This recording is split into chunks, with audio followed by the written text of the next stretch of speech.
This week I've been led to meditate on the beginnings of this feast. If you remember from that little book I wrote on the church, one of our saints in the windows, Saint Juliana of Mount Cornillon, was instrumental in having this feast come into the church. She was orphaned when she was very young, came to a monastery or a convent when she was 5 years old, took the veil just when she was 13, I think, or 14. But at age 16, she started having visions, and one vision in particular kept coming back to her. And it was a vision of a full moon, and it was completely white except for one black spot in it. She prayed for a long time to understand what this vision meant, and finally Jesus came to her in a vision and explained about the vision. And Jesus said to her, "You're troubled about the vision. I desire to set up a special feast for my church militant because this feast is most necessary." Church militant is us, of course. We don't like that word anymore because we don't like its connection to the word military. But in Latin, the word militans is just the participle. It means striving, trying. So when I was young, it was common to talk about the church in three parts: the church triumphant, those already in heaven; the church militant, or the ones striving, that was us, still striving for our salvation and striving to help the church in her mission; and then the church suffering, those in purgatory. So Jesus wanted this feast. He says it's most necessary for us. It is a feast of the Most High and Most Holy Sacrament of the altar. At the present time, the celebration of this mystery is only observed on Maundy Thursday, what we call Holy Thursday. But on that day, it is mostly my sufferings and death that are thought about. Therefore, I desire that another day be set apart in which the Most Holy Sacrament of the altar shall be celebrated by all of Christendom. And Jesus further gave her three reasons why he wanted this feast to be established. The first reason, he said, why I'm asking for this special feast day is so that the faith in this sacrament would be confirmed by this feast when bad people would attack this mystery in the future. The second reason is so that the faithful would be strengthened on their way to virtue by a very great love and adoration of the Blessed Sacrament.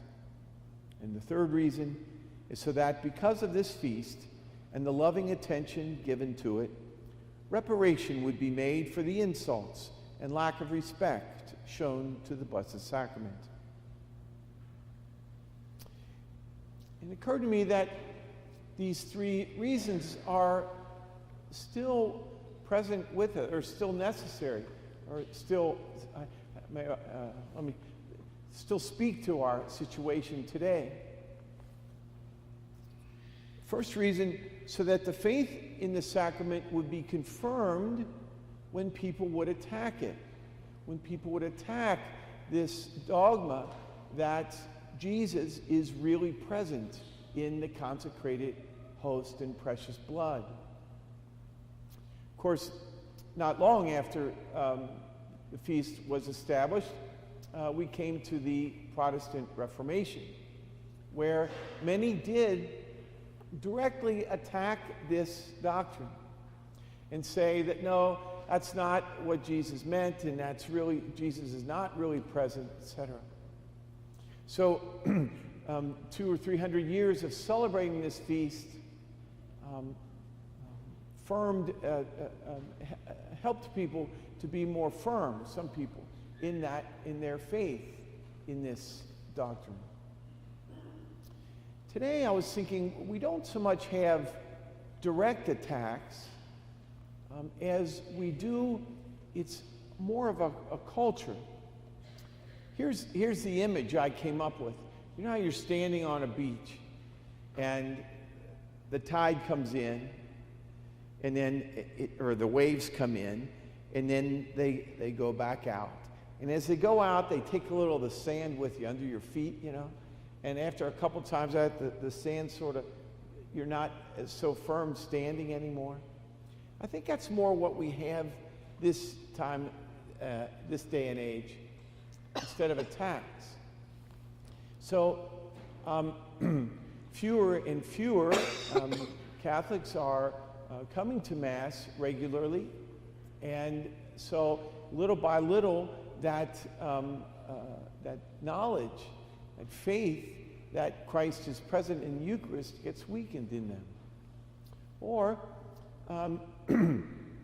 so many of you, for instance, have so many non-Catholic friends, and this is not to speak ill of them, but they believe something different than you. And you know how our beliefs tend to mirror the people we hang around. And I've known Catholics that they spend so much time with non-Catholics and their belief in that the Eucharist is just a symbol, and Catholics sometimes are going to those churches, etc. And just little by little, it gets eroded. It's not that anyone's attacking the faith, it just little by little gets weaker. And so this feast, it's a good thing to remind us. No, what we have here is something unique. This is really Jesus' presence in the body, in the what looks like the host and the wine. This is really Jesus' body and his blood. The second reason that Jesus gave that through great love and adoration of the Blessed Sacrament, the faithful are firmed in other virtues. I've seen in my own life, but also in other people. Especially, I see people who regularly adore the Blessed Sacrament in adoration. You know. And they tell me that they are strengthened in other virtues.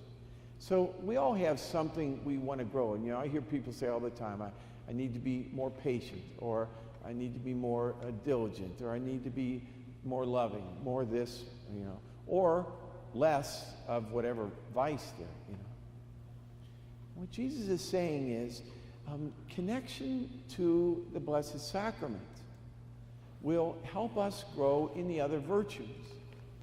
And it only makes sense. Constant contact or a lot of contact with the one who, from whom all the virtues flow, certainly would strengthen us in whatever virtue we need.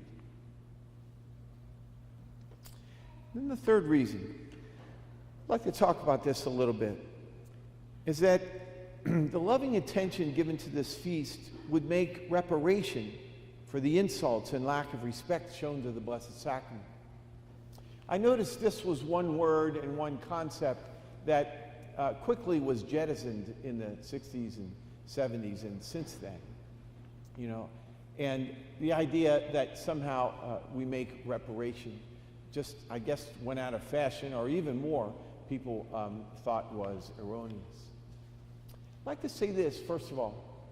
To make reparation, it's for the insults, but also, as Jesus says, for the lack of respect. Not all of this is always conscious. You know yourself. You have probably either said yourself or felt insulted by someone, or someone said you insulted them. And you were surprised. So I didn't mean to insult you. So it's possible to insult our Lord without even meaning to. And one of the ways we do this is by indifference. I see all the time people come into this space chatting about whatever it is they're chatting about, kind of wander in, sit down, keep chatting, check their phones, whatever, look, never once even glance at the tabernacle. Now, I'm not judging anyone, but I'm saying it's a kind of indifference. And, you know, I keep trying to encourage that age-old practice of genuflection. May seem old-fashioned to some, but not only does it show reverence to our Lord in the Eucharist, but it reminds us that our Lord is here and reminds us that this room is very special. There's something here that's not anywhere else. And I also encourage a real genuflection. Now, if you can't bend your knee, I get it. You know, I mean, some people through injury or old age can do something. I mean, even if you just stop for a moment and look at the Blessed Sacrament, you know, and say hello to Jesus, you know, that's fine too. But I really encourage, if you can, to genuflect. And I might say, I say this to the kids a lot, this is not a genuflection, you know. Stop, pause, really genuflect. Make your body, focus your mind that this is Jesus here, you know. Show Jesus respect. That's not too much to do. Believe me, genuflection is pitiful when you think of what Jesus deserves from us.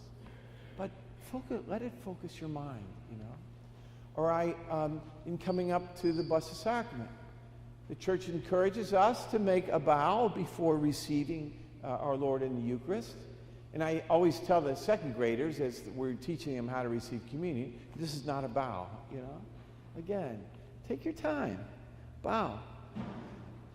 If you do it while the other person's receiving communion, there won't be any pause. You shouldn't feel any worry about that, you know. But that's fine. If you come up to me and you want to give a good profound bow before receiving it, you won't hear me complain, you know. So, in a way, it's not that any of us mean to insult our Lord. You know? We just forget. It's a kind of indifference. It's a kind of forgetfulness, you know, or self-involvement or something. Receiving our Lord in the Eucharist with knowledge of serious sin. That's a kind of insult to the Blessed Sacrament. And so if you're aware of serious sin, please refrain from receiving communion. In a way, according to Thomas Aquinas, you would actually receive more grace by not receiving communion if you have serious sin than if you receive. And so, if you know you have serious sin on your soul, go to confession first. And abstain from receiving our Lord until you go to confession. Coming to Mass intermittently and still receiving. You know, more and more there are people who come to Mass every couple weeks, every couple months, whatever, and still come up to receive communion. It's a kind of insult to the Lord because, as the Church tells us, to knowingly not come to Mass on the weekend is a serious matter. You know? Here's another one I've run into a lot. People sometimes out of mistaken charity, but sometimes out of arrogance and disobedience and stubbornness, encourage their non-Catholic friends to receive communion. I run into that quite often, actually. I'm surprised at how often I run into it. Again, it may be stubbornness, maybe arrogance, or it may be just misguided.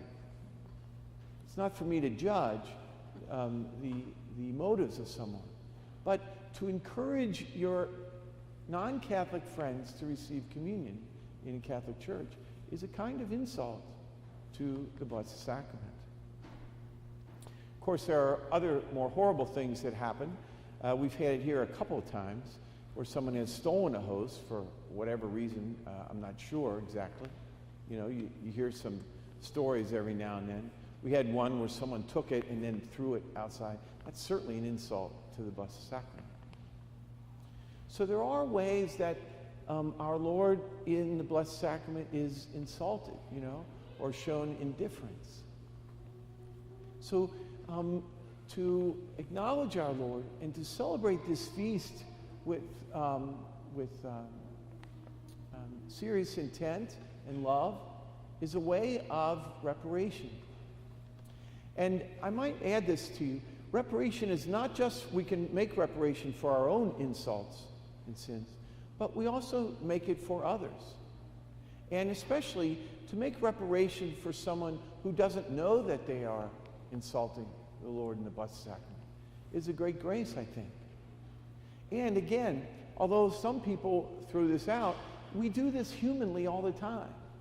Have you never seen something, one of your friends do something to another person or something, and you come up and you apologize to them for what they did, That's all reparation is. And especially to say, Lord, let me through my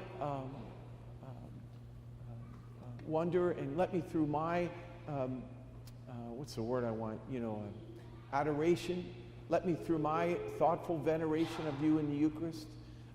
Please accept that in reparation for people who don't think to honor you in the Eucharist. We can do a great grace for people without them even knowing it. And we don't even have to know for whom we do it,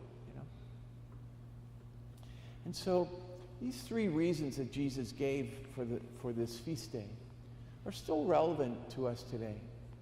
So let us celebrate, not just today, certainly let's celebrate the rest of this Mass with great fervor, but let us remember to honor our Lord in the Eucharist, to come before the Lord, pray before the Lord in the Eucharist, especially adoration. Strengthen our faith in the Lord's presence in the Eucharist so that we can go out and strengthen others' faith in it.